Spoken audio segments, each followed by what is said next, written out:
si nos vamos a Briviesca, a Burgos, nos encontramos con un santuario impresionante. Qué pena, la última vez que fui, que hubieran quitado ya los esvotos, porque era un lugar donde estaba lleno de esvotos, de gente muy agradecida a esta santa. Y no hablamos de una virgen, sino de una santa, Santa Casilda, que era una santa visigoda, que tiene un milagro muy sonado, que posiblemente os sonará, lo cuento muy por encima, y es que era hija de un rey moro, y esta hija se enamora, como no, de un prisionero cristiano muy guapetón, y entonces pues le ayuda, en fin, le intenta siempre dar alimento, y una de las veces que va con ese alimento que llevaba ella, una especie de delantal en la falda, pues le pilla al padre y dice, ¿dónde vas? Y ella se sintió así como pillada y dice, claro, si le digo que voy a alimentar aquí al prisionero, pues se me va a caer aquí los palos por su brazo. Y dijo que llevaba flores. Y me notó por dónde, cuando despliega el delantal, efectivamente había flores, ¿no? Y por eso siempre se la representa a Santa Casilda como flores. Y entonces, claro, milagro, entonces el padre va, pues, si le llevas flores, vale, pero no les des de comer, ¿eh? Bueno, Santa Casilda, una mujer enfermiza, dice en aquella época que tenía el problema o el mal de los flujos de sangre, y entonces ella, para sanarse, oye hablar de que en esta zona de Burgos hay unos pozos, que actualmente se llaman los pozos de San Vicente, y que esas aguas tienen un poder terapéutico, y efectivamente ella va allí, ella ya estaba convertida al cristianismo, se sana y se dedica el resto de su vida a curar a los más necesitados y a la gente que pasa por aquí. Y entonces este santuario de Santa Casilda, que está en un lugar orográfico impresionante, es como San Fruto, la mitad de San Fruto, son lugares que ya la propia geografía te impresiona, ya son lugares especialmente mágicos, encima construyes ahí una ermita, lo que haces es sacralizar un sitio que ya de por sí era sagrado, ¿no? Por antigua escultura. Y aquí ocurre algo parecido con Santa Casilda. Bueno, pues aquí hay otro ritual, y este ritual es muy interesante, porque, ¿ves? Está la ermita en un alto, y abajo estarían los pozos. Los pozos de San Vicente, que hay un pozo negro y un pozo blanco, no te preocupes, como la piedra. Aquí este ritual es mucho más antiguo, pero el que sea negro o blanco no es porque el agua tenga esa coloración, sino porque el fondo del pozo, por el tipo de guijarros, por el tipo de plantas, por el tipo de limo que tiene, pues tiene esa tonalidad más clara o tonalidad más oscura. Vale, de acuerdo. ¿Qué ocurre? Que desde arriba, desde el santuario, que se pueden ver estos pozos desde una zona determinada, si quieres tener descendencia aquí ya, se supone que ya hemos encontrado pareja, ¿eh? Ahí vamos con nuestra parejita agarrados del brazo y dice, bueno, ahora queremos tener hijos. Y ahí te dirán, hijo o hija, ¿verdad? ¿Te puedo elegir? Claro. Si es una piedrecita y la encajas en el pozo, hijo. Si es una teja y la encajas en el pozo, que no es fácil, hija. Entonces, pues ya te imaginas, ¿no? Entonces, seguro que quieras, como tienes por allí unos guijarros especiales, pues si quieres hijo, piedrecita. Si quieres hija, teja. Y a lanzar. Mira, no la puedes lanzar todas las veces que te dé la gana hasta que te... Tampoco es eso, ¿no? Tiene que ser, como siempre, un número impar. Y aquí viene lo divertido. Esto que parece una chorrada, esto que se hacía antes, es decir, a intentar atinar, siempre, se sigue haciendo, y así como os traje la noticia, el periódico, de lo que había ocurrido en el santuario de la Señora de la Barca, fijaros aquí. En el 2011, el milagro, el último milagro de Santa Casilda. Una pareja de Vitoria, regresa al santuario con su hija, nacida después de lanzar la teja al pozo blanco, porque ellos querían una hija y fueron allí para agradecer a Santa Casilda que este milagro se produjera. Empezaron, atinaron, teja, hija, Casilda, una combinación perfecta. No digas que no lo sabes. Más piedras. Por de todo. Si os dais cuenta, muchos instrumentos tienen que ver con piedras. Piedras grandes, piedras pequeñitas, guijarros, tejas, tal. Este es un lugar impresionante. San Miguel de Arrechinaga, Marquina, Vizcaya. Fijaros que los dólmenes estos son anteriores. La iglesia, la ermita se construye posteriormente. Una vez más, se cristianiza un lugar pagano. Ya el sitio es impresionante. Bueno, pues lo mismo. El que quiera tener pareja tiene que entrar y salir por estas piedras, que son tres, aquí parece que hay dos, pero son tres puestas en esa posición, donde está el altar, por cierto, a San Miguel. Fijaros, todos estos lugares que casi siempre las vocaciones a este arcángel, San Miguel, relacionado con lo telúrico, relacionado con las alturas, relacionado con lo milagroso, relacionado además con la protección contra el demonio. Por eso casi siempre a San Miguel se representa balanceando a un dragón, que es el simbolismo, la representación del demonio, de las fuerzas del mal, pero siempre representadas como la tierra, como el inframundo, ¿no? Bueno, la simbología que tiene San Miguel, que es interesantísima. Así que hay que dar ese tipo de vueltas, que unos dicen que son 7, otros son 9, para, en este caso, encontrar parejas si quieres ir a San Miguel de Arechinaga, a la Pestas, como no. Ahí lo tenéis, otra de las fotos, donde se ve claramente lo impresionante ya del lugar y cómo esas supersticiones son posteriores, pero que de alguna forma realza esas creencias populares en el poder terapéutico que tiene la medicina. Y Urquiola, Santo de Urquiola, a los 2 Juanes, lo cual es interesante, ¿no? Porque estaría esos 2 San Juanes, que sabéis que hacen un poco también de goznes entre lo que es una época y otra época, y siempre en la etimología del Juan como Jan, como ser bifronte, es decir, que mira para un lado y mira para otro, pero que en el fondo, en la unidad, es donde se consigue precisamente la perfección. Es curioso, ¿no? Porque hay pocos santuarios que estén dedicados a 2 santos, y menos que los 2 santos sean los 2 Juanes. Bueno, pues como veis hay una piedra fuera que tiene también esa misma tradición. En este caso hay que rodearla, porque por el otro lado del Antólmenes hay que atravesarlos. Todavía el poder es mucho mayor, porque es como que te metes dentro de la caverna sagrada. En este caso hay que rodearlo para lo mismo, para conseguir esa pareja, o en algunos casos, porque aquí como los rituales se van añadiendo y se van modificando con el cabo del tiempo, también para conseguir esa fertilidad. Son rituales que no están muy definidos y luego cada uno lo interpreta a su manera, ¿no? Pero básicamente siempre todo lo que tenga que ver con la piedra en general es cuando tú ya tienes la pareja y en principio lo que estás buscando es descendencia, ¿de acuerdo? Porque lo que se busca es ese poder sagrado y mágico que tiene la piedra. Y ya que hemos hablado antes de Texas, en San Alberto de Ribeira, estamos en La Coruña. Esto, hay una tradición ahí curiosísima, que me la enseñó además Luis González, que es natural de allí, un escritor, además experto en Egipto, y me llevó a este lugar, que ya veis que ya hay una piedra, y justo al lado de esa piedra se construye esta ermita, en un lugar, digo, impresionante por las vistas que se ven. Pero lo importante no es la piedra. Aquí, en San Alberto de Ribeira, lo que se hace es un ritual distinto, es la romería que se hace durante el mes de abril, y es que en esta especie de ventana cerrada o cegada que está en la parte de atrás de la ermita, tienes que coger unas tejas y desde una cierta distancia lanzarlas para que se queden en el alféizar, en el pollete de esa ventana. Y entonces, si se queda, hay que tirar 3, si queda una, señal de que vas a conseguir pareja en ese. Y si no, pues a repetirlo, ¿no? Yo os puedo asegurar que soy un buen lanzador de canicas, de piedras, de guijarros, de cualquier cosa que se me ponga por delante, y no conseguía ahí poner esas tejas de ninguna forma. Yo ni mis compañeros, ¿no? A lo mejor porque ya tenía pareja y tampoco era necesario, pero no conseguí encestar ninguna. Pero ahí veis que hay una serie de tejas que están justo de esa alféizar de la ventana, de esa ventana ciega, esa ventana de estilo románico, y era muy complicado encestarla. Pero sin embargo, la gente, siempre que se hace la romería, pues ahí va, tanto mozas como mozos, a ver si cuela y a ver si esa teja se queda. Es más fácil, yo creo, que al final lo de Santa Casilda, ¿no? Porque al final la aventura es un poco mayor. En Covadonga, fijaros que el lugar más impresionante. Podríamos decir que si hay pocos lugares que tengan todos los requisitos para ser considerado mágico, Covadonga son los tuyos, desde luego. Es como uno de los 7 chakras a nivel energético, pero a nivel geográfico y a nivel telúrico más importantes que tenemos en la península ibérica.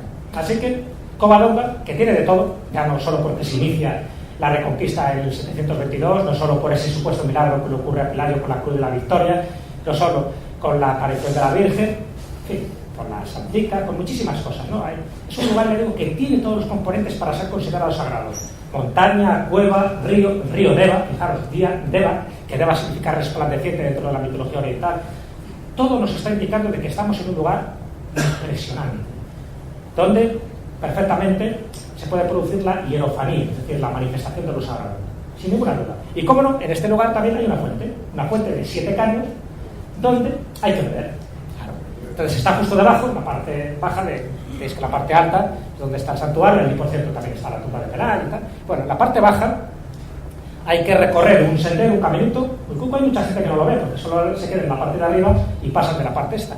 Pero ves, ahí hay una fuente de 7 caños de la que tienes que beber caño por caño, chorro por chorro, para conseguir el tener novio en este caso. Fijaros que el agua también sirve un poco como para afianzar. Con eso, pues, tampoco quiero entrar mucho simbolismo, ¿no? Pero el agua, los rituales que se hacen con agua, tanto en África como en Siberia, como en la Bureba, el agua lo que hace es que fortalece y sella el pacto que tú internamente estás haciendo con algo o con alguien. ¿De acuerdo? Entonces, cuando tú estás haciendo eso mentalmente, estás pensando en ese deseo. En este caso, quiero tener pareja, quiero que Manolito se enamore de mí, quiero que Pepita, en fin, me haga caso. Y al beber sorbo tras sorbo de esos 7 caños, lo que haces es que afianzas, que sellas, que certificas ese deseo que internamente estás implorando. Pues digo que lo de menos que haya 7 caños, sí, pero siempre tiene que haber un número impar. Podría haber sido 5 y funcionaría igual. De hecho, hay otras veces que los rituales es que tienes que beber agua de 7 fuentes. Aquí tienes la ventaja de que como en la misma fuente tienes 7 caños, mira, te ahorras un paseo. Pero otros son 7 fuentes, o sorbos de 7 ríos. Hombre, ya podrían haber puesto 3. Eso ya depende de la imaginación que tenga el folclorista de turno, porque me consta que muchas de estas tradiciones a las 6 están un folclorista. Pero bueno, lo de siempre. Si queréis crear una tradición, decir que esto da suerte a hacer cualquier cosa, y ahora os pondré unos cuantos ejemplos, y a partir de ahí todo el mundo lo hace, y sí. Y aquí tenéis, Toledo. Esta es una calle muy poco transitada. Los que van a Toledo normalmente se van a la catedral, se van a ver el Greco, etcétera, etcétera. Pero hay una calle interesantísima, la Virgen de los Alfiliqueros, porque hay una vitrina, una especie de ventanuco, totalmente cerrado, con su cristal, para que nadie pueda profanar aquello. Y esta imagen, que es la Virgen de los Dolores, tiene una tradición, por supuesto aseverada por una vieja leyenda, de una chica que, bueno, pues, quería, ¿no?, también conseguir novio, y la forma de conseguirlo era ofrecer a esta imagen una serie de alfileres, porque ella, su profesión era costurera, y esos alfileres si quedaban de pie, o sea, se echaban, pero si quedaban tumbados no servían, no valía para nada, y si quedaban de pie era señal de que su deseo se iba a confirmar. Y era como que la Virgen decía, bueno, este alfiler sí, porque se te ha quedado de pie, y por lo tanto ese deseo se va a conseguir. Esto se populariza y muchas mujeres van allí, echan alfileres y están esperando ahí durante las 3, las 4, las 5, pero la noche tolerada. Ya sabes dónde viene la noche tolerada. Hasta que se queda el alfiler de punta, ya, y eso no va con segundas intenciones, se queda de punta, se queda iniesto, se queda tieso, y eso será el momento propicio en el que ella va a conseguir ese deseo. Y entonces, bueno, es una tradición que es verdad que ha pasado bastante en desuso, y ha pasado un poco de moda, pero se sigue repitiendo. Y de hecho, cuando la última vez que fui por allí, había muy pocos alfileres, se ve que ya no se repite demasiado, hasta que alguien la popularice, como esta charla se está grabando, más de uno lo escuchará, y si va alguna toledana o algún turista que quiere de allí, que lleve un buen surtido de alfileres. Igual que ocurre cuando cada 13 de junio se hace esta romería a San Antonio de la Florida, ¿de acuerdo? En Madrid. La tradición de las muy distintas. Antes, ahora ya lo hace todo el mundo, pero antes, ¿qué ocurría? Ibas allí y en esta especie de pila se echaban alfileres, y ¿qué tenía que hacer la moza de turno? Con la mano, hurgar, aplastar esos alfileres, de tal forma que aquellos que se quedaran impregnados ahí, esos son los novios que ibas a tener. Y aquel que te hiciera sangre, ese iba a ser tu marido. Porque claro, tanto hurgar, al final no se quedaba ahí de cacha. Los demás eran novios pasajeros, aventuras de fin de semana, pero aquel que se había quedado ahí bien clavado, ese era el que dijo: alguien me va a hacer aquí sufrir. Entonces, de esa mentalidad, porque esto sí que es una tradición que viene por lo menos del siglo XVIII. Y ahí sí que practicar el rito de los alfileres, donde también invocas un poco a San Antonio de la Florida, que es San Antonio Abad, como sabéis, es el patrón un poco de los novios fáciles, por decirlo así. Y sí, lo confirmas con lo de los alfileres, y cada una tenía que llevar 13 alfileres que tú tenías que echar, porque claro, si no llegaba un momento en que la gente que se quedaba con los alfileres se los llevaba y no quedaba luego para los demás. Entonces tenía que llevar 13 alfileres, lo echaban, hurgabas, escarbabas, y aquellos alfileres que se te iban, lo malo es que cada alfiler no tenía el nombre, para saber, luego tenías tú que ponerle el nombre. ¿Qué será? Pues, como sea Ramón, caché. Tradiciones, alfileres que tienen su historia. Mirad qué lugar más precioso. También otro de esos lugares impresionantes, imponentes, mágicos, San Juan de Castelucachi, en Bermeo. Aquí, cuando se va, que son 300 escalones, ni más ni menos, hasta que llegas allí, ¿qué te encuentras? Con, evidentemente, la ermita y una campana. ¿Veis ahí la cuerda que tiene una campana? Justo debajo además dice que está la huella, ¿no?, de San Juan y tal, que tienes que poner tu pie en la huella para que, de alguna forma, el efecto, el embrujo, el hechizo, pues tenga más efecto, más consistencia. Y tienes que tocar la campana. De tal manera que 3 campanazos, bueno, cuando estás por ahí se oye todo el rato, todo el mundo tocando la campanita. Cada 3 campanas es un deseo que se cumple. Entonces tú vas pensando, tal, que es así que sea. Normalmente, ya digo, también no solo relacionados con la fertilidad, ¿no?, pero sí con otro tipo de cosas. La gente piensa el deseo y toca, plan, y se va. Plan, siempre tocando el badajo. Una manía tienen allí. Pero bueno, interesante, ¿no? Puestos a tocar el badajo, esto es una tradición curiosísima, ¿no?, dentro del santuario de Nuria, en Querals, en Girona. Sabéis que incluso también para llegar allí hay un tren cremallera que llaman, un lugar también impresionante, Luis Silva seguro que lo conoce. Bueno, pues aquí, esta tradición del santuario de Nuria, hay como una especie de grial ibérico, de grial que no tiene nada que ver con la parte del cristianismo, ¿no? Es una especie de olla, cuando la leyenda dice, cuando aparece la imagen de San Gil, hay un menir, hay una olla y hay una campana, ¿no? Entonces, bueno, a partir de ahí, de toda esa especie de mezcla, se crea una tradición y en concreto una superstición. Y la superstición, como no, es que esto es una estampa de época, ha cambiado un poco ya la estética, pero bueno, básicamente es lo mismo. Entonces, ¿qué hacían? Es que la olla está metida dentro como de esa especie de confesionario, ¿de acuerdo? La olla que, ya se conoce, tú metes la cabeza y hay una campana al lado, que aquí no se ve, no se aprecia bien. Entonces, cuando la mujer, esto es para tener hijos, mete la cabeza ahí, el marido, con la campanita, tiene que tocar la campanita tantas veces como hijos quieras que tenga tu mujer. El problema es como el marido tenga un tic.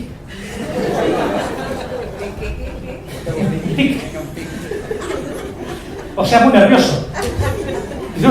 Me he pasado. ¿Cuántas veces? Manolo, deja de tocar la campanita.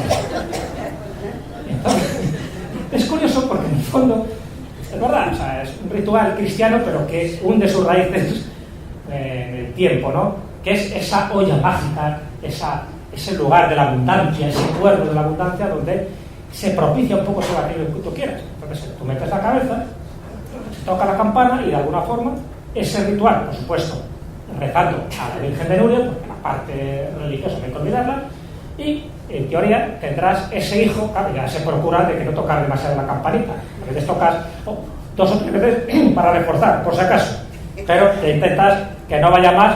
No va a ser que ese día la Virgen de Nuria pues, esté generosa y toma ya, ¿no? Por tocar, ahora vete a tocar el badajo a otro lado. Y aquí sí que se da, y es, ya digo, una costumbre curiosa, interesante, rara, genuina, que no se produce en otros lugares, por lo menos con toda esta idiosincrasia y esta parafernalia.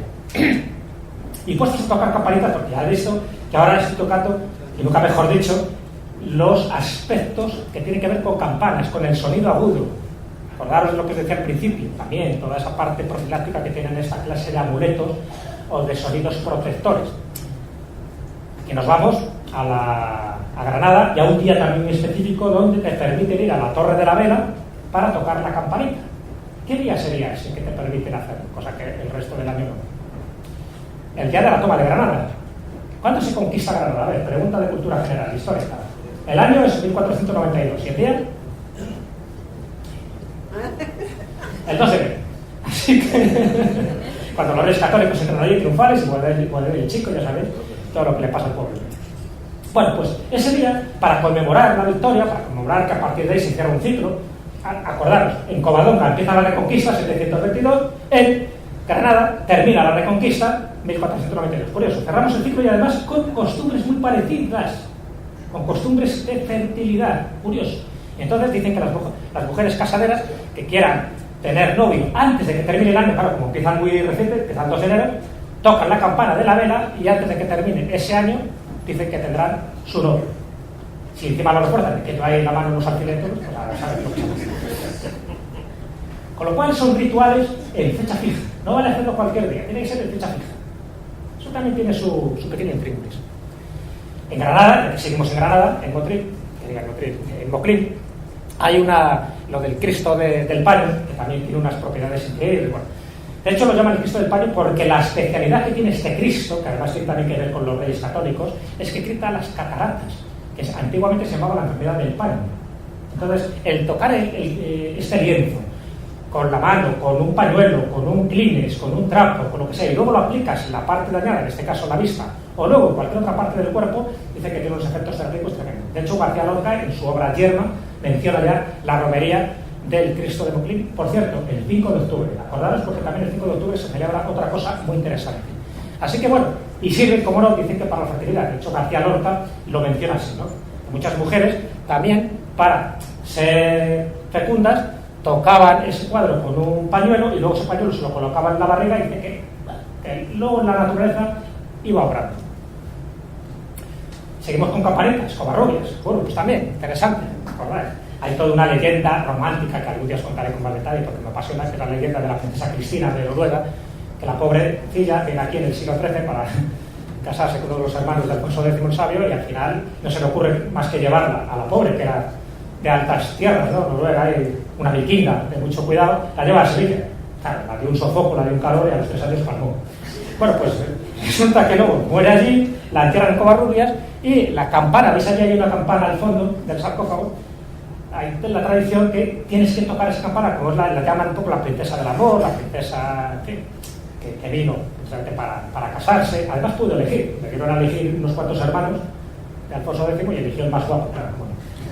Pero tampoco la sirvió de mucho porque no duró más de 3 años. Bueno, pues las mujeres que también quieren casarse van allí, tocan la campanita al lado del sarcófago de la princesa Cristina, y también dicen que antes de que termine el año conseguirán, ¿no? Porque toda la historia de la princesa Cristina refuerza un poco esta creencia, esta especie de superstición. Jesús, ¿te acuerdas que fuimos con mi camino? Claro, estuvimos allí, efectivamente. ¿Tocó alguien la campana? No me acuerdo. Era para ver los resultados. Yo os digo pistas, apuntarlo, que luego me dirán, ¿qué sitio era aquel que decías? Apuntarlo, que no lo pienso repetir más veces. Para el que quiera, o la que quiera. Claro, ya llegamos a los ritos de la boda. ¿Qué pasa si te casas y no quieres que llueva? Porque dice que cuando llueve hay una mala suerte. Ya está, hay que echarle huevos, ¿no? ¿Y a quién? A las clarisas, al convento de las clarisas. Entonces ahí tenéis el ritual de los 13 huevos que hay que ofrecer a las clarisas para, curioso, y las clarisas encima rezan para que eso ocurra. Luego utilizan los huevos, ya sabéis, para sus pastelitos, sus dulces bonacales que quedan muy, muy suyos, ¿no? Como las pepizas de monja, de novicia. Es un tipo de dulce muy especial. Los huevos es curioso porque, ¿veis por qué huevos? Por todo el simbolismo que tiene el huevo como semilla, como germen de vida. Bueno, entonces, no solo es para que la boda salga bien, sino también, y aquí viene la otra parte más oculta, que no se os escapa a ninguno de vosotros, es porque también ese matrimonio, esa pareja, para que sea fecunda, para que sea fértil, para que tenga descendencia. También es el simbolismo de los huevos, ¿no? Y ya que hablamos de huevos, vamos fuera de España un poquito. Existe tradición en Budapest del comandante András Hadik, comandante que es elevado a la máxima categoría, de hacer una escultura ecuestre, y no sé por qué alguien puso la tradición que para que las mujeres tuvieran también fertilidad había que tocarle los huevillos. Claro, es que los huevos precisamente tiene otro color, otra coloración distinta, más pulida, es un bronce bruñido, de tanto frotamiento que le han hecho al pobre caballo, que yo no sé todavía cómo se mantiene impertérrito. Pero claro, no hace falta irnos a Hungría para esto. Aquí tenemos a San Froilán, el patrono de León.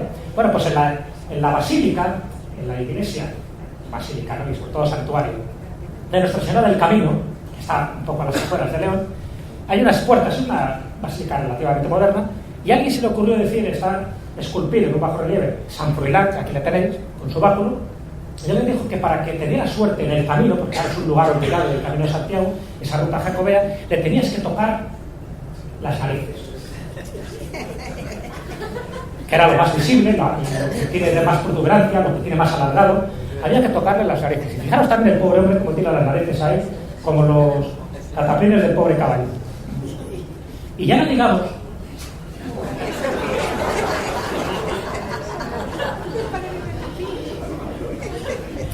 yo lo vi, soy testigo. Cementerio Père Lachaise, París, hay muchas cosas para ver, entre ellas las de Alan Kardec, Jim Morrison, tenéis incluso los cenotafios porque ya no están los cuerpos de Bellini, de Rossini. La verdad que es un cementerio turístico, muy creativo, muy artístico, muy literario, muy todo. Pero cuidado, lo que no me podía imaginar es que estaba ahí el pobre Victor Noir, pobre hombre, que muere cuando tenía 22 años en un estúpido duelo con el sobrino de Napoleón III. Entonces él estaba a punto de casarse. Entonces, bueno, pues quítame estas pajas, con perdón. Tienen una pelea, una disputa, y en ese duelo muere en el acto Victor Noir, que era un periodista francés. Pero claro, joven, a punto de casarse, el que le hace la escultura, que también le echó bemoles, se lo hace tal como quedó muerto, pero quedó muerto empalmado. Y entonces en la escultura tiene una protuberancia tan llamativa que a alguien se le ocurrió decir que esto generaba no solo suerte y tal. Entonces, yo lo he visto, muchas mujeres se sentaban allí a bocajadas, se frotaban, lo tocaban, se reían, una risa histérica, no sé qué. Y el pobre, fíjate cómo le tenéis ahí, siempre le ponen un poco de flores en el sombrero, pero la otra parte, la más descolorida, que ya os podéis imaginar cuál es, porque para eso vale más una imagen que 1000 palabras, o 1 millón de palabras en este caso, la tiene el pobre hombre, que también le pasa como al caballo, iba a decir de Espartero, pero al caballo de Budapest. El hombre se sigue sin levantar. Y los que de Egipto, los Amon-Min, la manía, los Amon-Min, también ese dios egipcio de la fertilidad, siempre esa parte genesiaca, siempre es la que está más sobada, más adulterada, más toqueteada. Y aquí tenéis un ejemplo, pero en el templo del Uso, podéis ver, el templo de Karnak, en muchos de estos lugares. Y si nos vamos ya a la última parte, ya con esto termino, que es, esto además me lo sugirió una de las personas que está aquí, cuando, perfecto, ya has encontrado pareja, ya te has casado o te has rejuntado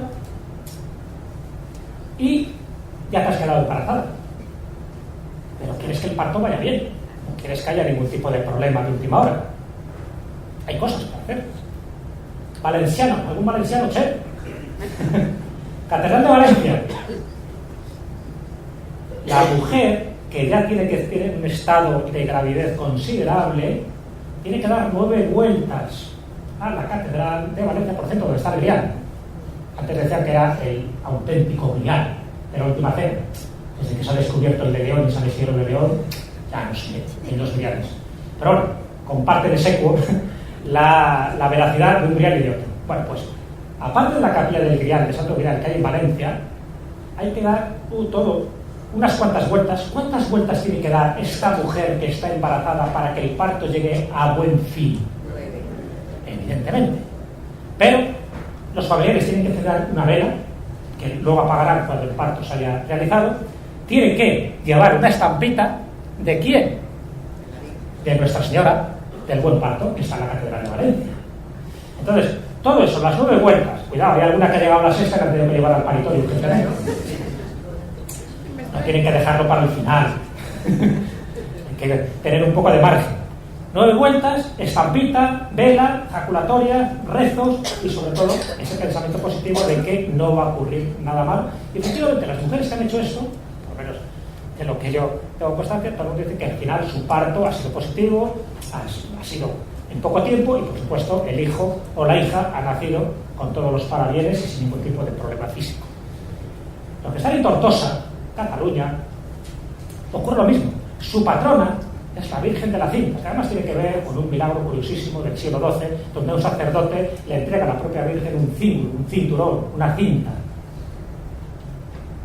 Y esa cinta es la que luego han utilizado, claro, aquí no el pueblo, aquí no la plebe, sino los reyes, desde Felipe IV hasta el último, hasta Alfonso XIII, han utilizado la cinta de la Virgen de Tortosa, la auténtica, pero que luego hay reproducciones, para que los partos de las distintas reinas fueran favorables, fueran positivos, fueran indoloros. Y eso lo que hizo es que, como el original es una reliquia que se custodia, ¿no?, en la Catedral de Tortosa, se han hecho como copias con la misma medida de la cinta de la Virgen, que en el fondo es un regalo virginal directamente traído del cielo, para que se coloquen las mujeres que están embarazadas, y dice que eso las protege, las ayuda, y en fin, permite que el parto sea de lo más halagüeño. Curioso, ¿no? Porque forman parte de todos estos rituales que os acabo de comentar. Y si no, pues invocas a San Ramón Nonato, ¿cómo no? Como ya sabéis que fue alguien que nace prematuramente, no nato, de ahí que para las parturientas, para un buen parto, se tenga su tarjetita, su estampa benefactora y que normalmente siempre se guarda muy cerca de la barriga para eso, para propiciar el parto. Y ya por último, evidentemente, todas las historias que hay alrededor de los candados. Los candados, ¿nos metemos o no nos metemos dentro del ritual? Y poner el candado dichoso, Puri y Julio, cierran candados al puente de turno, o en este caso, como pasa con el huerto de Calesti y Melibea, aquí tenemos a Manuel Alba, que es salmantino, muy cerca además de la cueva de Salamanca. Bueno, por llamarlo de alguna manera, tú vas a ir a mi cueva. Esa cueva del demonio, esa cueva nigromántica ha perdido mucho con las reformas. Bueno, pues muy cerca está el huerto de Calesti y Melibea, ya sabéis todo lo de la Cristina, esa novela de Fernando de Rojas, etcétera, etcétera, todo lo que implica. Y allí, en este huerto, esta especie de jardín pequeño, pues, bueno, antes hay prácticamente en la foto, hay un pozo y en ese pozo pues andan por colocar los candados del amor. Y esos candados del amor es tan la moda que incluso aquí en París has visto la cantidad de Dios que hay, ¿no? Llega un momento en que las farolas, los puentes, pues corren un serio peligro. Pues claro, vas metiendo ahí kilos y kilos y kilos de candado y al final es un problema. Pero incluso un problema cuando lo tiran al río, porque también al final lo van contaminando, ¿no? De ahí viene la moda, pues si no lo sabéis, cultura general.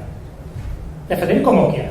En esta obra, Tengo ganas de ti, no miro a nadie, crea la moda de los candados y a partir de ahí se popularizó y ahora el que no pone un candado para ver que no está enamorado. Claro, candado de un toque lo cierras, dura lo que dura. Al final, cantidad de candados que luego van a ir con la cerrada para decir, no lo pensé yo. Y por poner ya una nota para que veáis un poco cómo la orografía funciona mucho. En Nekovo, Bulgaria, esa cueva que os asemeja. Cuidado con lo que decís. Vamos a ser finos, ¿no? Imagín, ¿de acuerdo? Evidentemente, con esta forma, ¿qué creéis que hacen ahí? Pues todo tipo de cosas, porque es como que la naturaleza te lo ha puesto, con perdón. ¿En qué listos?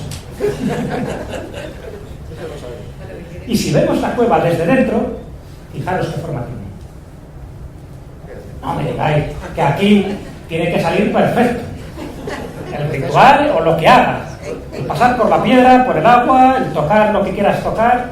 Si entras por aquí y sales por ahí, no puede salir nada mal. O sí. Nekovo. Apunta, Nekovo, Bulgaria. En fin. Como dice el chiste, esto tiene su parte humorística, su parte graciosa. ¿No? Mi padre, me enteré que una amiga quedó embarazada con una Ave María en esta iglesia. No, hija, no. Fue como un Padre Nuestro, pero ya lo hemos cambiado de iglesia. Hay que tener cuidado muchas veces con nuestros rituales porque siempre puede haber injerencias externas. En definitiva, espero que esta charla, este recorrido, estas rutas, estos ritos, hayan avivado la imaginación de más de uno y de más de una. Por favor, no ahora, y mucho día por delante. Pero no digáis a partir de ahora que no lo sabéis. Tampoco os obsesionéis con este tipo de cosas. Forma parte de nuestras tradiciones, de nuestra cultura popular, de lo más sagrado, pero a veces también de lo más anecdótico, de lo más risible, de lo más supersticioso. Pero en el fondo los seres humanos somos así. Creemos las cosas que queremos creer y funcionan porque nosotros queremos que funcionen. Por eso hay resultados espectaculares. No se cuenta a la gente que no le funciona, pero da igual. Lo importante, yo creo que es bueno tener la información, es acercarnos a estos lugares con toda la información que tengas a tu alcance. La información histórica, la información religiosa, la información mágica. Y luego tú ya decides si lo haces o no lo haces. Porque lo importante es cómo te sientas contigo mismo, que disfrutes del lugar, que te apasiones, que lo vivas. Si además tienes necesidad de hacer algo de eso, perfecto, porque lo que hacen estos lugares, estos ritos relacionados con el agua, con la piedra, con las flores, es reafirmar un deseo que tú ya llevas dentro y que de alguna forma queda rubricado con este tipo de rituales. Pero sin olvidaros nunca, y este es mi consejo, y esta es mi frase, que, como cada día a esta hora, siempre, siempre, siempre lo mejor está por llegar. Muchas gracias.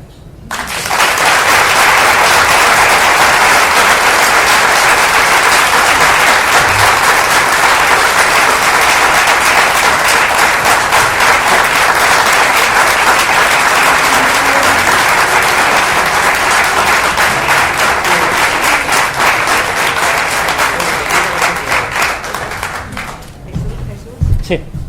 Si alguien quiere preguntar algo. Ah, ¿hay tiempo? Vale, vale. Sí. Estamos ahí. Me gustaría, aparte de las preguntas, de las dudas, si alguien conoce más rituales. Solo he dado unos pocos. Fijaros que, comparado con el mapa que he puesto, solo he contado unos cuantos ejemplos, hay muchos más. Pero sí me gustaría que alguien también me dijera los suyos, los que conoce, los que funcionan, los que no funcionan. Porque, como veis, la lista puede ser inmensa, puede ser infinita. Y hay muchos que habría que volver a revitalizarlos, volverlos a sacar a la luz. A ver, ¿alguna preguntita por ahí? ¿O ha quedado más o menos claro? ¿Alguien quiere contarnos su experiencia de primera mano, sin entrar en detalles?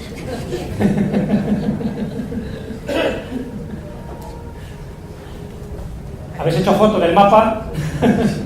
¿De los lugares? Parece que no tienen ganas de De animales. Es que esta charla tiene su intríngulis. Yo creo que todavía se está reciclando. ¿Qué dijo de los huevos? Hay muchos que están ahí dándole vueltas a la historia. Bueno, no pasa nada. Lo importante, yo creo que se ha servido un poco, no solo para avivar la imaginación, sino se ha servido también para eso, para que nos demos cuenta de la riqueza que tenemos en tradiciones y leyendas en este país. En esto que cuento cosas de otros lugares, hay muchísimas, os puedo asegurar que tanto en Francia como en Italia hay muchísimas cosas que están relacionadas con estas. Y muchas, por si alguien va a ver, yo no sé, por ejemplo, la estatua de Romeo, o de Julieta, de Julieta, una de las tetas de Julieta, esa estatua, también está más descolorida, por lo de siempre, ¿no? O incluso una de las estatuas, de las esculturas que tiene Fernando Botero, también. Es decir, hay muchas de estas cosas que son relativamente modernas y que alguien le da por decir, hay que tocar tal cosa, y a la vez tienes que pensar en tal, o tienes que frotar 3 veces, 5, 7. Y es muy fácil crear una superstición. Por eso un poco he denunciado, en algunos casos, cómo hay gente que se lo inventa. Y eso creo que tampoco es correcto. Entonces, una cosa es que ya tenga una tradición, que tenga una solera, y otra es que tú por las buenas lo crees. Hombre, es verdad que si ahora lo creas, dentro de 100 años ya se ha convertido como en algo casi sagrado, ¿no? Pero en algunos casos sí vemos un poco la intencionalidad. Y encima a veces se hace mal, como pasa con la María de Sacromonte y con la piedra negra y la piedra blanca. Pero bueno, yo creo que siempre es bueno tener esta información. ¿Por qué? Porque luego podéis hacerlo, no hacerlo, o ver cómo lo hace la gente. Por ejemplo, cuando estuve en la iglesia de Santa Sofía de Estambul, sabéis que hay una columna, la llaman la columna que llora. Sabéis que hay una especie de abertura y tienes que meter el dedo. Y ese dedo tienes que girar. Tienes que intentar girar ahí sobre ti mismo. Y si sale húmedo, se cumple tu deseo. Evidentemente siempre sale húmedo, porque la cantidad de mierda que hay ahí, la gente con el sudor ahí hurgando, te sale chorreando el dedo, al final tienes que estar limpiándolo ahí, no sabes dónde. Claro que se te cumple el deseo, pero eso es porque hay una abertura ahí, porque mucho que hurgues no quiere decir que se te vaya a conceder el deseo, por mucho que metas la mano en la boca de la verdad, la boca de la verdad también en Roma. Bueno, a ver, ¿alguna preguntilla por ahí que había? Muy buenos días, Jesús. Muy buenas. Bueno, buenos días a todos. Sé que eres, me consta además, hemos hablado muchas veces de estos temas y me consta que eres un grandísimo conocedor y hoy nos has dado una pequeña muestra de ello, de todas estas leyendas, tradiciones, pero me ha sorprendido que en esta presentación, y sé que la conoces, pero sí creo que se te ha pasado por alto, es la referente a los cuerpos incorruptos.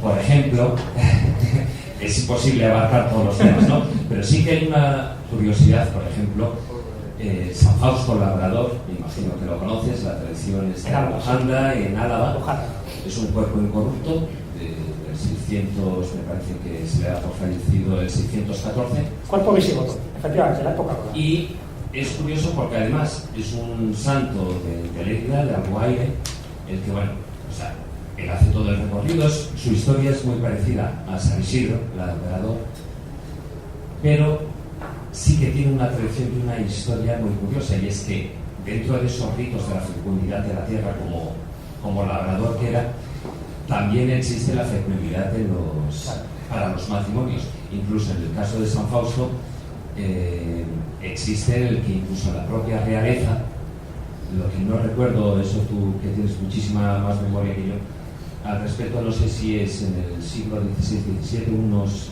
reyes de España, una reina que no quedaba embarazada y aparecía. Sí, la costumbre es la de llevar un manto bordado, sí, que se coloca encima del cuerpo, en este caso, del cuerpo incorrupto de San Fausto. Sí que me gustaría que hicieras esa relación entre, bueno, explicaras un poquitín, ampliaras esa relación de la fecundidad de la tierra, evidentemente, con la fecundidad del matrimonio, y relacionado además con lo que es ese misterio, no de las momias, que en este caso no son momias, son cuerpos incorruptos. Bueno, te he hecho la pregunta, pero que nadie se la escapa, que es David Sentinella, el gran David Sentinella, y que de momias al un rato, Nada, a ver, evidentemente, como os podéis imaginar, no puedo citar todos los casos, pero fijaros, y esto es una pequeña primicia que os quiero dar. Cuando os he hablado del cuerpo de San Fausto, el cuerpo de San Fausto sí lo menciono, le dedico todo un capítulo al próximo libro que va a salir mío. Tampoco va a salir un libro, dado por Buquet, de Bolsillo de Planeta, que titula La España Fantástica, donde recojo sitios insólitos, sitios curiosos, algunos mágicos, pero otros sencillamente porque tienen alguna peculiaridad que no tienen otros lugares, ¿no? Y dedico todo un capítulo también a estos cuerpos incorruptos por los rituales que se hacen en estos cuerpos incorruptos, entre ellos pues el de Bujanda en Álava y el cuerpo de San Fausto. Por lo tanto, es una historia que me interesa, que conozco, y que es cierto que forma parte un poco de lo que he dicho genéricamente. A ver, cuando hablamos de la fertilidad, la importancia de los campos, de las animales hembras y de los matrimonios que fueran fértiles era claro, porque de eso dependía la supervivencia de una aldea, de un poblado, de una cultura o de toda una civilización. Entonces, había muchísimos de esos ritos, sobre todo asociados a amuletos, y, cómo no, asociados a aquellas personas que estaban consideradas santas o sagradas. En la época pagana eran los dioses, claro, todo el mito que tenga que ver con Venus, la gente que iba a la diosa Venus o a la diosa Isis en Egipto, muchos de ellos eran para eso, para la fertilidad. Entonces les hacía sus ofrendas, sus rituales, sus historias, lógico.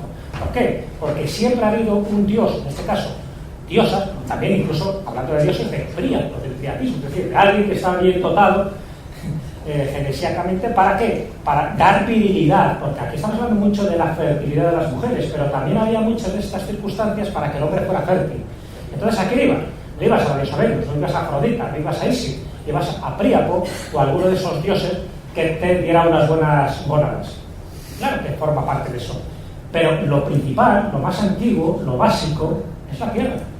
Es lo que tú cultivas, porque de eso te alimentas. Entonces, no siempre las circunstancias meteorológicas eran las adecuadas para que el campo fuera fértil, y había muchos rituales, igual que había también muchas maldiciones, porque si alguien quería hacer daño al pueblo de al lado, te enterraba. Fijaros, aquí os hablaba antes de los ídolos estos que se enterraban en la tierra para que fuera fértil, pero por ejemplo en el Museo de la España Mágica en Toledo tenemos ahí no es una reproducción, en este caso es un panel explicativo, lo que se llama la pizarra de Carrio, que era una pizarra, un texto que se había colocado dentro de la tierra de cultivo, precisamente para que no hubiera ningún tipo de maleficio, para que no hubiera un pedrisco, para que nadie ahojara ese lugar y lo echara a perder. Entonces se creaban no solo este tipo de ritos, de invocaciones, de plegarias, sino que se enterraba en la propia tierra este tipo de cosas. Claro, ¿qué ocurre cuando llega el cristianismo?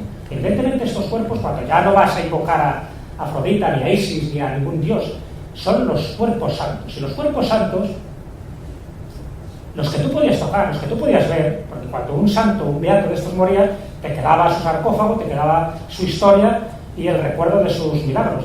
pero hay gente que quedaba incorrupta. Y cuando quedaba incorrupta, que era un síntoma de santidad, la gente iba allí.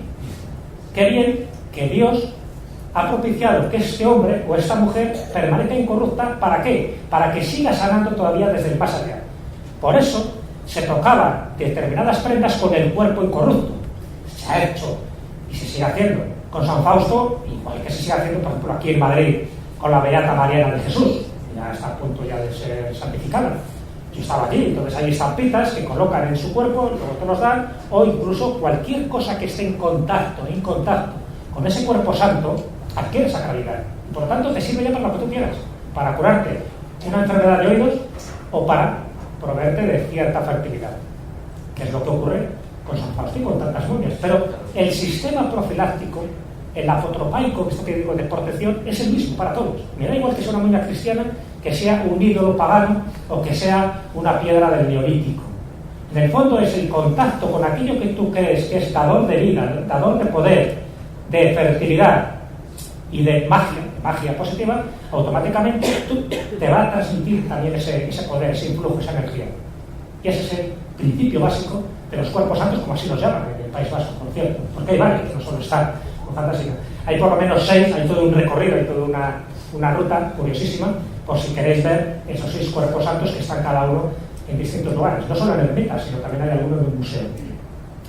Y esa es un poco la finalidad, por eso es muy interesante que hayas hecho esa apreciación, porque no lo he querido tocar, porque ya lo de los cuerpos santos va por otros derroteros, aunque todo sirve para lo mismo, pero no es especialmente para la fertilidad como tal, sino porque el contacto, igual que pasa con la sábana santa de Toledo, fijaros que solo en España tenemos unas 25 copias de la sábana santa, todas ellas dicen que son falsas, nadie dice que rivaliza con la de Turín, pero todas ellas dicen que han estado en contacto con la auténtica, con la de Turín, y el hecho de estar en contacto con la auténtica le confiere esa sacralidad. Pues lo mismo pasa si tú pones en contacto tu camisa, tu pañuelo, con un cuerpo que tú sabes que es santo, y si está incorrupto, ni te cuento. Es la magia simpática, es la magia que actúa a nivel consciente, pero también a nivel inconsciente. Y lo bueno es que cuando se hace bien, es decir, cuando se pone todos los sentidos en ello, funciona. Pero funciona porque en el fondo el que estás ejerciendo de hierofante, de mago, de brujo, de chamán, eres tú, ayudándote de los elementos que tienes a tu alrededor. Pero eres tú el que está propiciando esa sanación o ese desbloqueamiento, porque sabes que en muchos casos de infertilidad es por ese bloqueamiento, que desaparece y a partir de ahí todo fluye. Y nunca mejor dicho.